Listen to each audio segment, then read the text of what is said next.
Welcome to the deep dive. This is where we take the sources you give us, pile them up, and really plunge in to find those key nuggets of knowledge.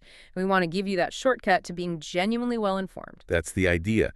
We look at the material you've shared, guide you through the important bits, pull out those, surprising details, and give you just enough context so it all makes sense. And today we're doing a deep dive into just one source, but it's a big one. An extensive Wikipedia article all about the Hindu goddess Lakshmi. Our goal here is to really unpack the core insights from this article.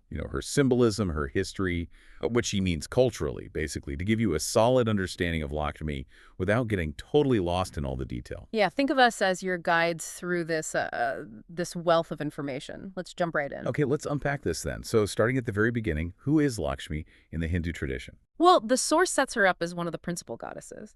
When you hear Lakshmi, the main things that should pop into your head are wealth, fortune, prosperity, but also beauty, fertility, abundance, even sovereignty. Right.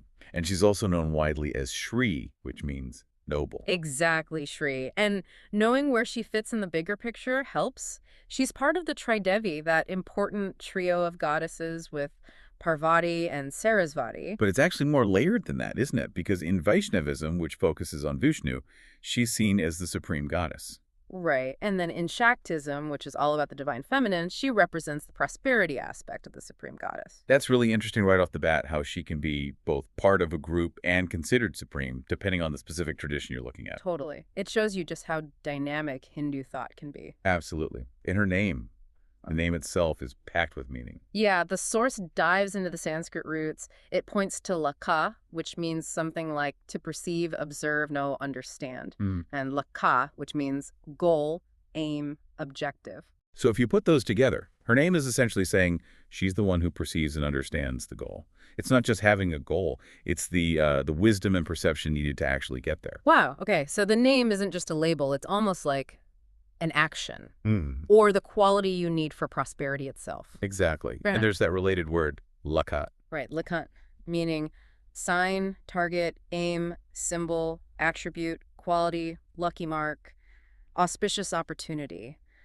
It all seems to connect back to seeing something auspicious and aiming for it. Precisely. That connection between seeing, aiming, and auspiciousness, Yeah. that's fundamental to her. And because she embodies so many positive things, she has just tons of names. Oh, yeah. The source lists loads of epithets showing all her different facets. Besides Shri, you hear Padma or Kamala both linked to the lotus. The lotus, yeah. Always the lotus. And names like Narayani, because she's the wife of Narayana, or Vishnu.